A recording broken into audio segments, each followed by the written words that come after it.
Cabin Mate 24 hours study hall and work space mobile app download చేసుకుని ఇప్పుడే మీ cabin book చేసుకోండి. బంగారం ప్రియులకు హాట్ న్యూస్. పసిడి ధర పైకి ఎగబాకుతూనే ఉంది. ఆల్మోస్ట్ 1 lakh మార్క్ ని టచ్ చేసేసింది. దాదాపు 6 నెలల క్రితమే మనం ఒక మార్కెట్ ఎనలిస్ట్ అయినటువంటి ఓం నమ శివాయ గారితో ఇంటర్వ్యూ చేసినప్పుడు ఆయన ఈ ఫైనాన్షియల్ ఎండింగ్ నాటికి 1 lakh రీచ్ అవుతుందని చెప్పారు. ఇప్పుడు అదే జరిగింది. ప్రస్తుతం ఆయనే మనతో పాటు ఉన్నారు. మళ్ళీ ఒకసారి మాట్లాడదాం. ఏమైనా తగ్గే అవకాశం ఉందా, లేకపోతే ఇక సామాన్యులకి బంగారం అందుబాటులో ఉండదా, ఒకవేళ ఉంటే ఎప్పుడు ఉండే అవకాశం ఉంది? చాలా మంది అయితే చెప్తున్నారు 1 lakh కాదు 1.5 lakh కూడా దాటిపోతుంది బంగారం అని. అది ఎప్పటికి జరుగుతుంది? అసలు ఎప్పుడు కొనుక్కోవచ్చు? ఎమర్జెన్సీ ఉన్న వాళ్ళ పరిస్థితి ఏంటి? బంగారం లేకపోతే నడవదా అని అనుకోవడానికి లేదు. ఎందుకంటే బంగారం అంటే ఆడవాళ్ళకి చాలా మక్కువ. మరి అందులోనూ పెళ్ళిళ్ళప్పుడైతే ఖచ్చితంగా ఇంపార్టెన్స్ ఉంటుంది బంగారానికి. మరి అదేమో ఎవరికి దొరకకుండా పైకి పోతూనే ఉంది. ఏం చేయాలి? ఒకసారి ఆయనతో మాట్లాడదాం. నమస్తే అండి. నమస్తే నిరుపమ గారు. సార్, మీరు చెప్పినట్లే నెక్స్ట్ ఇయర్కి రీచ్ అయిపోతుంది అన్నారు. అలాగే లాస్ట్ ఇయర్ మనం ఇంటర్వ్యూ చేసినప్పుడు రీచ్ అయిపోయింది. 6 months బ్యాక్ అనుకుంటా ఆల్మోస్ట్. అలాగే 1 lakh మార్క్ని టచ్ చేసేసింది. ఇది దాటిపోతుంది అని చెప్పేసి కొంతమంది మాట్లాడుతారు. అసలు ఎందుకు సార్ అంత ప్రియం ఎందుకు అయిపోతుంది బంగారం? రాను ఇంకా కొనే పరిస్థితులు ఉండవా? అసలు మానేయాలా, కొనాలా? ఏం అర్థం కాకుండా ఉన్నటువంటి సిచ్యువేషన్ ఆడవాళ్ళకి. అంటే మొదట్లో అయితే యుద్ధాలు చూసాము. సో దానివల్ల బంగారం పెరుగుతూ వచ్చింది. తర్వాత ఈ రోజు డాలర్ వీక్ అవుతూ ఉంది. సో డాలర్ రిజర్వ్స్ ఉన్న చైనా, ఇండియా, రష్యా వీళ్ళందరూ కూడా డాలర్ నమ్మకం తగ్గి కొంత బంగారంలో పెట్టుబడులు పెడుతున్నారు. ఆ పక్కన ట్రంప్ తను టారిఫ్లని గొడవ అనేది మొదలు పెట్టాడు. సో ఇవన్నీ చేయబట్టి బంగారము చాలా స్పీడ్గా రెక్కలొచ్చి పెరగడం చూస్తూ ఉన్నాము. చాలా తొందరగా పెరిగింది.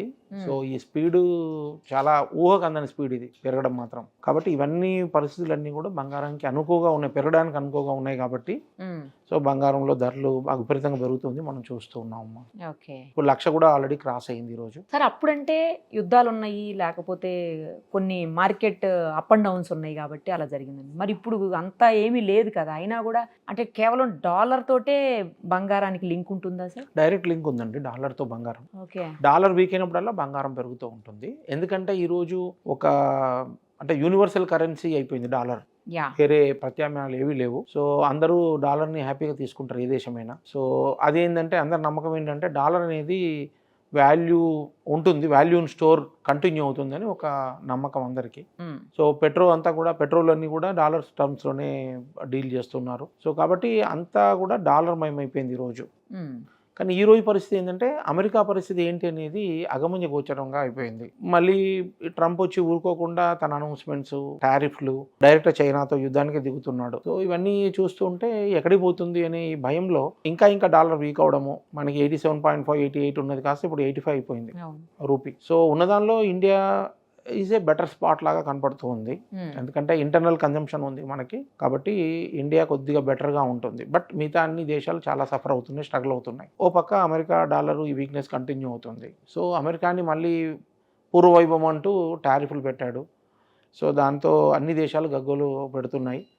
సో ఇది ఎక్కడికి వెళ్తుంది, ఏమవుతుందో తెలీదు. ఇలాంటి కష్టమైన పరిస్థితుల్లో కూడా ఎకానమీస్కి ఇబ్బంది కదా ఇప్పుడు. దాంతో బంగారం అనేది పెరగడం చూస్తున్నాం. ఇంకో పక్క దేశాలు కంటిన్యూస్గా కొంటూనే ఉన్నాయి. చైనా కొంటుంది, ఇండియా కొంటుంది, రష్యా కొంటున్నారు, జపాన్ కొంటున్నారు. ఎవరైతే డాలర్ రిజర్వ్స్ ఎక్కువ ఉండి డాలర్ వీక్ అవుతుంది అని ఒక భయం వచ్చిందో, సో సెంట్రల్ బ్యాంక్స్ అన్నీ కూడా కొంటూ ఉన్నారు. So it will continue for another 5 to 10 years also.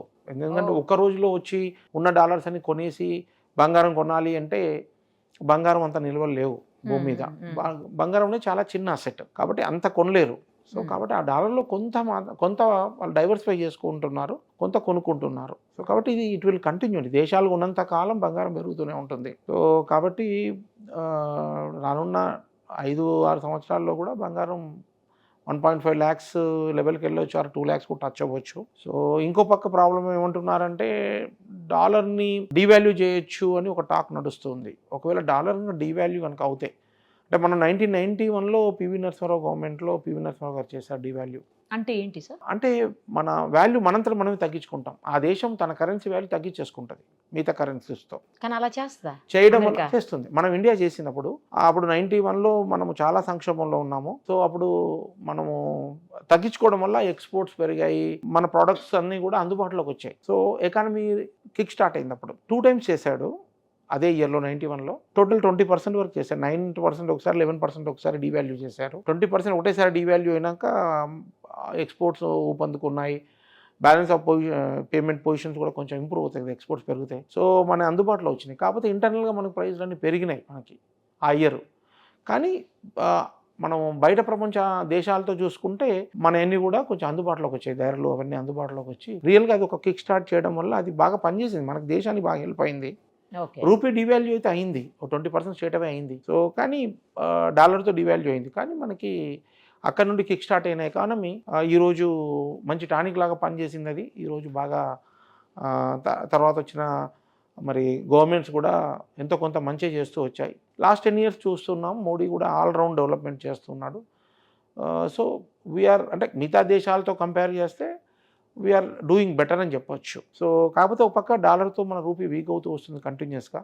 ఎందుకంటే ఎఫ్ఐఎస్ అమ్మినప్పుడల్లా కూడా డాలరు స్ట్రాంగ్ అవ్వడం, రూపీ వీక్ అవ్వడం జరుగుతూ ఉంటుంది. కాబట్టి దానికి ట్యూన్ అయ్యి కొద్దిగా జరుగుతూ ఉంటుంది, అది దట్ ఈస్ దేర్. కానీ అలానే మనం చేసినట్టుగానే డాలర్ కూడా ట్రంప్ చెయ్యొచ్చు డివాల్యూ అనేది ఒక అనుకుంటున్నారు. అది ఎంతవరకు కరెక్ట్ అని చెప్పడం కష్టము. నిజంగా డాలర్ డివాల్యూ అయితే మాత్రం గోల్డ్ విపరీతంగా పెరుగుతుంది, ఇంకా పెరుగుతుంది. అది చేస్తారా లేదా టూ ఎర్లీ టు అంటే చెప్పలేము, కామెంట్ చేయలేము దాని మీద. అయ్యే అవకాశాలు ఉన్నాయంటే అవకాశాలు ఉన్నాయి. ఎందుకంటే ఈ టారిఫ్లతో ఆయన అనుకున్నది బెనిఫిట్స్ రాకపోతే what he will do next, probably ఈ ట్రంప్ కార్డు వాడొచ్చు, తెలీదు. అమెరికా ఒక దేశం పరిస్థితి అంటే ఇబ్బందికరంగా ఉండి అన్ని దేశాలను ఇబ్బంది పెడుతుందని మనం చెప్పొచ్చు ఈ టైంలో. సో ఈ టైంలో డాలర్ నమ్మలేం కాబట్టి బంగారంలో పెట్టుబడులు వస్తున్నాయి. దేశాలు పెడుతున్నారు, వాళ్ళ దగ్గర ఉన్న రిజర్వ్స్ ఏం చేయాలి, వాల్యూ పడిపోతున్న భయంతో వాళ్ళు కొంత బంగారం కొంటున్నారు. తర్వాత ఇన్వెస్టర్స్ కూడా ఇది ఒక మంచి అవకాశం అని బంగారంలో పెట్టుబడులు పెట్టారు. కాబట్టి ఏ పరంగా చూసినా బంగారానికి కొంచెం మంచి టైం అని చెప్పొచ్చు. ఇప్పుడు మనం చూస్తుంటాం హైదరాబాద్లో చాలా ప్లేసెస్లో గజం భూమి ₹1,00,000 పలుకుతోంది. ఇప్పుడు బంగారం కూడా 10 గ్రాములు ఆల్మోస్ట్ అదే ₹1,00,000 పలుకుతుంది. అంటే రాబోయే రోజుల్లో మీరు చెప్తున్నట్టు 1.52 అయితే చాలా ప్రైమ్ లొకేషన్స్లో 2 లక్షల దాకా ఉంటుంది గజం భూమి. సో ఆ స్థాయికి బంగారం కూడా వెళ్ళిపోతే ఇన్వెస్ట్మెంట్ అంతా అక్కడ వదిలేసి బంగారం మీద పెడతారేమో సరిగా. అంటే ఒక్కటి మనం తెలుసుకోవాలమ్మా, బంగారములో పెట్టడం వల్ల దేశానికి అరిష్టం. ఎందుకంటే సెకండ్ హైయెస్ట్ ఇంపోర్ట్స్ మనం గోల్డే చేస్తాం. ఇప్పుడు మన ఆడపడుచులందరూ కూడా, మహిళలందరూ కూడా బంగారం ప్రియులు. అది నేను మీకు చెప్పాల్సిన పనే లేదు. సో వద్దన్నా బంగారం అంటారు, కొంటూనే ఉంటారు. సో దానివల్ల ఏమవుతుందంటే మనకి ఎవ్రీ ఇయర్ 800 to 1000 tons దాకా కొనేస్తారు, ఇంపోర్ట్ చేస్తున్నారు. మన దగ్గర ఇక్కడ ప్రొడక్షన్ పెద్దగా లేదు. సో దానివల్ల మనం డాలర్స్, రూపీస్ ఇవ్వాల్సి వస్తుంది కదా, మనం డాలర్స్ వెళ్ళిపోతున్నాయి. ఇంపోర్ట్స్ ఎక్కువ అవుతే మన దేశానికి అంత మంచిది కాదు, రూపీ డివాల్యూ అవుతూ ఉంటుంది ఆటోమేటిక్గా. సో కాబట్టి క్రూడ్ అంటే తప్పదు, energy, there is no other alternative. So కాబట్టి కొండంలో దానికి తప్పదు, అది వేరే ఆల్టర్నేట్ లేదు. బట్ బంగారం అనేది అవాయిడ్ చేసుకోవడం మంచిది. ఎంత అవసరమో అంత అవసరం వరకే కొనుక్కోవడం మంచిది. బంగారాన్ని కొనడము, హోల్డ్ చేయడము, పెరిగినాక అమ్మడం అనేది అంత మంచిది కాదు దేశానికి. ప్లస్ రెండోది ఇన్వెస్ట్మెంట్ యాంగిల్లో చూడొద్దు, అంత మంచిది కాదు, not good for country, better to avoid. So 1 lakh అయింది కదా కొనేద్దాము అంటే ఇంకా పెరుగుద్ది అంటే పెరగచ్చు, ఛాన్సెస్ ఉన్నాయి. కానీ ఇంత స్టీప్గా పెరిగినప్పుడు కొనాలంటే ఈ లెవెల్లో రిస్కీ అని చెప్తున్నాం మనం. ఎందుకంటే బాగా పెరిగింది. సో మోర్ దాన్ 50% పెరిగింది కదా.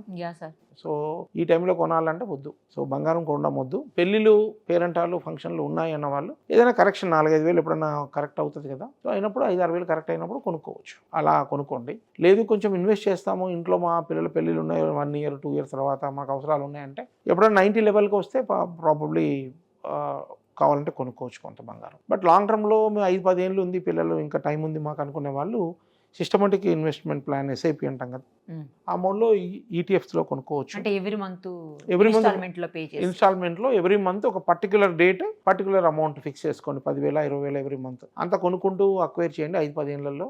That is a good strategy అండి. బంగారం రేపు బాగా తగ్గినా మంచి ఎక్కువ క్వాంటిటీ వస్తుంది, పెరిగినప్పుడు మనము తక్కువ క్వాంటిటీ కొంటూ ఉంటాం. కాబట్టి రూపీ కాస్ట్ యావరేజింగ్ అనే బెనిఫిట్ మనకు వస్తుంది. కాబట్టి SIP mode is the best అన్నట్టు. మనము అది మనం అంటే మనము యాక్యురేట్ ప్రిడిక్షన్ చేసినా కానీ బెనిఫిట్ ఎంతైతే వస్తుందో దానికి నియర్ బై వస్తుంది ఎస్ఐపిలో. వాయిదా పద్ధతి ఉంది దేనికైనా, వాయిదా పద్ధతిలో కొనుక్కోండి. బట్ డిసిప్లిన్ ఉండాలి. Every month fixed amount, fixed date compulsory కొనాలి. అలా కొనుక్కుంటూ అక్వైర్ చేసుకుంటూ పోతే పెరిగిందని ఆగాల్సిన పని లేదు, తగ్గిందని ఎంటపడి ఇంకా తగ్గుద్దని భయపడాల్సిన పని లేదు. ఆ పర్టికులర్ డేకి ఆ పర్టికులర్ మంత్లో కొనేయాల్సింది అంతే. అంత అమౌంట్ క్వాంటిటీ ఎంత అనుకుంటామో 10,000, 20,000, 50,000 అది మీరు కొనుక్కుంటూ వెళ్ళండి. బ్యూటిఫుల్గా మీకు రూపీ కాస్ట్ యావరేజింగ్ బెనిఫిట్ మీకు వస్తుంది. లాంగ్ టర్మ్లో డెఫినెట్గా మంచి రేట్లో కొన్న వాళ్ళు అవుతారు. అయితే అసలు రాబోయే రోజుల్లో బంగారం అనేది తగ్గే పరిస్థితులు కనిపిస్తున్నాయా సార్? అసలు ఆ దరిదాపుల్లో ఆ కనుచూపు మేరలో అలాంటివి లేవా? ఏ తగ్గిన 5-10,000 అమ్మా, అంత మించి కనపడట్లేదు ప్రస్తుతానికి. 10,000 తగ్గినా బాగా తగ్గినట్టేమో సార్ ఇప్పుడున్న చెప్పలేము పరిస్థితుల్లో. కదా. ఎప్పుడన్నా ఏదైనా న్యూస్ ఏదైనా వచ్చి 10,000 తగ్గొచ్చు. తగ్గినప్పుడు కావాలంటే డెఫినెట్ కొనుక్కోవచ్చు. అంటే అవసరం వరకే, హోల్డ్ చేసేంత కాదు. ఈ బ్లాక్ మీద కొనేసి పెట్టుకుంటాను, దాచేస్తాను అంటే అసలు బంగారం రిస్కీ లెవెల్లో ఉంది. దానికి కూడా సరైన లెవెల్ కానీ కాదు ఇది. కొనేసి పెట్టుకుంటాను బాగా లాభాలు వస్తాయంటే వస్తాయా? గ్యారంటీ లేదు. ఇప్పుడైతే ట్రెండ్ అప్ ఉంది, కానీ గ్యారెంటీగా లాభాలు వస్తాయా అంటే వెరీ డిఫికల్ట్ టు టెల్. ఎందుకంటే ఇప్పుడు కూడా ఏ అసెట్ క్లాస్ అయినా బాగా తగ్గినప్పుడు కొనుక్కోవాలి, బాగా పెరిగినప్పుడు అమ్ముకోవాలి. ఇప్పుడున్న పొజిషన్ ఏంటంటే పెరిగితే అమ్మేట్టుగా ఉంది కానీ కొనేట్టుగా కాదు. ఈ టైము ఇంకా పెరిగింది అమ్మండి. ఇప్పుడు హోల్డ్ చేయమని చెప్తున్నాం. ఉండే హోల్డ్ చేయండి. రేపు 120, 125 వచ్చింది అనుకోండి, ఏదైనా రీజన్తో వస్తుందా అంటే వస్తుంది. మీరు 5 ఏళ్ళు ఆగితే 1.5 to 2 lakhs మాట్లాడుతున్నాం మనం. 1.5 అయితే కావచ్చు గ్యారెంటీగా. సో తగ్గినా కానీ ఆ లెవెల్కి రావచ్చు. మళ్ళీ తగ్గినా మళ్ళీ ఆ లెవెల్ కంటే సార్ 50-60కి వచ్చే అవకాశాలు లేవు కదా? కష్టం. 50-60కి వచ్చే అవకాశాలు కనబడట్లేదు. అది జరిగే పని కాదు. 50-60 అయితే నా ప్రకారం అయితే ఇంపాసిబుల్. బట్ రేపు ఏమవుతుంది, అమెరికా ఏం చేస్తుంది, డాలర్కి ఏమవుతుంది, చైనా ఏం చేస్తుంది, భారతదేశం ఏం చేస్తుంది, ఇవన్నీ చెప్పడం కష్టము. బట్ ఏదున్నా కానీ ఇంత డ్రాస్టిక్గా 50-60 వేలకు వచ్చే అవకాశాలు అయితే లేవండి. 50,000, 55,000 వస్తుంది అని చెప్పి మార్నింగ్ స్టార్ ఏదో చెప్పారంటారు, కానీ నేనైతే నమ్మట్లేదు. అది అయితే వస్తుందని నాకు అనిపించట్లేదు. సార్ ఇప్పుడు మన కంట్రీ కంటే వేరే కంట్రీస్లో ఎక్కువ నిల్వలు ఉంటాయి కదా, బంగారం నిల్వలు మన దగ్గర తక్కువ కదా సార్ కంపారిటివ్లీ? లేదండి, మన దగ్గర హౌస్ హోల్డ్ నిల్వలు చూస్తే చాలా హ్యూజ్ ఉన్నాయండి. అంటే ఇన్వెస్ట్మెంట్ పర్పస్ లో చూస్తే మన దగ్గర తక్కువ ఉంటుంది అంటారు, కరెక్టేనా? ఇన్వెస్ట్మెంట్ పరంగా కొంత తక్కువ ఉండొచ్చు, ఆర్నమెంట్స్ పరంగా హోల్డ్ చేస్తున్నారు అందరూ. ఓకే, హౌస్ హోల్డ్స్ లో చాలా ఉంటుంది. మన గోల్డ్ కనుక రేపు అదేదే దాని ప్రామినెన్స్ లోకి వచ్చింది అనుకోండి, ఇండియా పొజిషన్ బెటర్ అవుతుంది. ఓకే, ఎందుకంటే thousands of tons ఉన్నాయి మన దగ్గర. ఆర్నమెంట్ లో ఎక్కువగా కాకపోతే టెంపుల్స్ లో ఉంది, ఇండివిజువల్ పీపుల్ దగ్గర ఉంది. ఓకే ఓకే, తర్వాత సెంట్రల్ బ్యాంక్ దగ్గర కొంత ఉంది. సో ఆర్బీఐ కంటిన్యూ కొంటూనే ఉంది, కూడా ఇప్పటికీ కొంటూ ఉంది. గనుల విషయంలోకి వస్తే బంగారం గనులు మన దగ్గర తక్కువ కదా? తక్కువ కదమ్మా, తక్కువ. మన దగ్గర ప్రొడక్షన్ లేదు. ఎక్కడ కంట్రీస్ లో ఎక్కువ ప్రొడక్షన్ ఉంటుంది సార్? అది సౌత్ ఆఫ్రికాలో అటువైపు ఉంది. ఓకే, ఇంకా ఇప్పుడు అంటే రెడీగా డేటా లేదు నా దగ్గర. ఓకే, బట్ ఏదైనా కానీ ప్రొడక్షన్ తక్కువ, మనకి రిక్వైర్మెంట్ ఎక్కువ, కన్జంప్షన్ ఎక్కువ ఉంది, రిక్వైర్మెంట్ ఎక్కువ ఉంది. మెయిన్గా ఇండియా నుండి వస్తుంది కన్జంప్షన్, అది మన దగ్గర నుంచి వస్తుంది. ఇప్పుడు అంటేను సెంట్రల్ బ్యాంక్స్ కొంటున్నారు డాలర్స్కి ప్రత్యామ్నాయంగా. సో కొంతమంది ఇన్వెస్టర్లు కూడా కొంటున్నారు. ఈటీఎఫ్స్లో కూడా రీసెంట్గా ఒక రిపోర్ట్ చూస్తే ఈటీఎఫ్స్లో కూడా ఈ మధ్యకాలంలో 1 monthలో కొంచెం బల్క్లో ఇన్వెస్ట్మెంట్స్ అయినాయి గోల్డ్లో. సో అందుకని అంత స్పీడ్గా పెరుగుతూ ఉన్నాయి. కానీ ఇది ఇన్వెస్ట్మెంట్ ఎక్కువైపోతే స్పీడ్గా పెరుగుతుందా? అంతే కదా. ఇప్పుడు ఇన్వెస్ట్మెంట్ ఎక్కువ మంది వెంటబడుతుంటే మీకు అది స్కేర్సిటీ ఉంది, ఆటోమేటిక్ పెరుగుతుంది. సో ఇది పొంగు అని నేను చెప్పలేను, కానీ బహుశా బంగారం పొంగుకు దగ్గర ఉంది. ఆ పొంగు అయితే వాపు అయితే మాత్రం చాలా రిస్క్. కాబట్టి ఈ లెవెల్లో అయితే హోల్డ్ చేయమని చెప్తున్నాం మనం. బట్ ఇంకా కొంచెం ఉద్ధృతంగా 10-20 వేలు పెరిగితే మాత్రం కంప్లీట్గా మర్చిపోండి బంగారం గురించి. కూల్ అయినప్పుడే ఆలోచించాలి. అసలు సామాన్య మధ్యతరగతి ప్రజలైతే మాత్రం టచ్ చేసే పరిస్థితి, అసలు అటువైపు చూసే పరిస్థితి కూడా కనిపించలేదు సార్. అంటే దానికి ప్రత్యామ్నాయాలు వస్తాయండి. ఇప్పుడు ఆల్రెడీ సిల్వర్ మీద కోట్ చేసే గోల్డ్ వస్తుంది. కానీ గతంలో 9 carats, 10 carats, 12 carats గోల్డ్ అందుబాటులో తీసుకొస్తామని సెంట్రల్ గవర్నమెంట్ అంటే డిస్కషన్లో ఉంది. అది డిస్కషన్లో వచ్చింది, అది ఉంది. వస్తాయమ్మా డెఫినెట్గా 9 carat, 12 carat గోల్డ్ కూడా వస్తుంది. It will come, not a big deal. ఎందుకంటే 1,00,000 పెట్టి కొనలేరు కాబట్టి. అదే అంటున్నాను. 22 carat బదులు డైమండ్స్ 18 carat వాడతాం. ఎదురికి రావచ్చు 12 carat అండ్ 9 carat కూడా వచ్చే అవకాశాలు ఉన్నాయి. 9, 12 అన్నారు సార్, వచ్చే అవకాశాలు ఉన్నాయండి. అవైతే అప్పుడు హాఫ్ రేట్కి వస్తాయా సార్? అంతే కదా, ఆల్మోస్ట్ అంతే, హాఫ్ రేట్కి వచ్చేస్తుంది. అప్పుడు ఏదో కొంచెం సాటిస్ఫాక్షన్ ఉంటుంది బంగారం ప్రియులకి.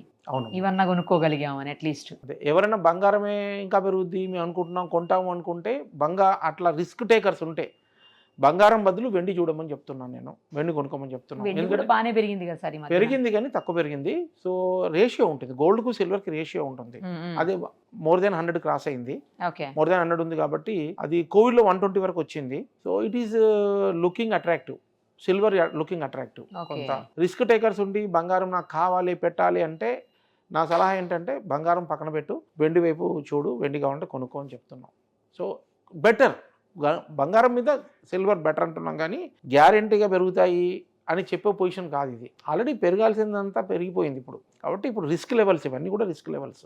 అర్జెన్సీనో ఎమర్జెన్సీనో ఉంటే తప్పించి వెయిట్ అండ్ సీనే కరెక్ట్, అంతే కదా? వెయిట్ అండ్ సీయే బెటర్. పెళ్ళిళ్ళు ఉంటే తప్పదు, అదే 4-5 వేలు ఏ రోజు తగ్గుతారో టక్కన కొనేసుకోండి. లేదు ఇన్వెస్ట్ చేయాలనుకున్న వాళ్ళు 90 లెవెల్కి వస్తే చూడండి, కొనుక్కోవచ్చు. సో తప్ప బంగారం ఇప్పుడు అన్నిటికీ, ఇప్పుడు గ్లోబల్ ఈక్విటీ మార్కెట్స్ బాగాలేవు, డాలరు బాగాలేదు, ఈ ప్రాబ్లమ్స్ కంటిన్యూ అవుతున్నాయి. సో ప్రత్యామ్నాయం ఏమున్నది, బంగారం వైపే చూస్తున్నారు. పోనీ బంగారంలో ఎంత పడితే అంత పెట్టడానికి లేదు, అందరికీ తెలుసు, కొద్దిగా పెట్టగలుగుతారు. అందుకే మనం ఎవరు ప్రతి ఇన్వెస్టర్ కూడా ఏం చెప్తామంటే, మీ పోర్ట్ఫోలియో మీరు చాలా సేఫ్టీకి ఎక్కువ ప్రాధాన్యత ఇచ్చే వాళ్ళైతే, స్టెబిలిటీ కావాలి, సేఫ్టీ కావాలి, లిక్విడిటీ కావాలనుకునే వాళ్ళకి 7 to 10% వరకు మీ పోర్ట్ఫోలియోలో బంగారం పెట్టుకోవచ్చు అని చెప్తాం. అంతకుమించి వద్దని చెప్తాం. ఎందుకంటే అంతకుమించి పెడితే పర్ఫార్మెన్స్, ఒక స్టేజ్ దాటాక పర్ఫార్మెన్స్ ఉండదు గోల్డ్లో. కాబట్టి ఈ లెవెల్ అయితే కొనడము అంత అడ్వైజబుల్ కాదని చెప్తున్నాం. వెయిట్ అండ్ వాచ్ బెటర్ అని చెప్తున్నాం. Better don't take risk. ఉన్నవాళ్ళు హోల్డ్ చేయండి, ఫ్రెష్ బైస్ ఆన్ డిప్సే. లేదా ఈరోజు స్టార్ట్ చేసి కొనాలి అనుకుంటే ఎస్ఐపి మోడ్లో కొనమని చెప్తున్నాం. కంపల్సరీ ఎవ్రీ మంత్ ఆ పర్టికులర్ డేట్లో కొనాలి for about 5 years or 10 years minimum. 10 years కొనేట్టయితే బంగారంలో పెట్టుబడి పెట్టండి. లేదు బంగారమే కావాలి, నాకు కావాలనే వాళ్ళకి సిల్వర్ చూడమని చెప్తున్నాం ఆల్టర్నేటివ్. అండ్ ఇండియన్ మార్కెట్స్ కొద్దిగా బెటర్ అవుతున్నాయి. ఫాస్టెస్ట్ రికవరీ చూస్తే మొన్న ఫాల్ తర్వాత ఇండియానే స్పీడ్గా రికవర్ అయింది, మిగతా ఇంకంత రికవర్ అవ్వలేదు. సో మన markets are definitely performing well. So stock మార్కెట్లో అర్థమయ్యి మంచి స్టాక్స్ చూడగలిగిన వాళ్ళు, ఇండివిజువల్ స్టాక్ చూడగలిగిన వాళ్ళు, పట్టుకోగలిగిన వాళ్ళు అటువైపు పెట్టుబడి పెట్టడం బెటర్. ఓకే, రైట్ సార్, చాలా క్లియర్గా ఎక్స్ప్లెయిన్ చేశారు. Thank you so much. Suman టీవీలో మీ పర్సనల్ అండ్ బిజినెస్ ప్రమోషన్స్ కోసం కింది నెంబర్కి కాంటాక్ట్ చేయండి.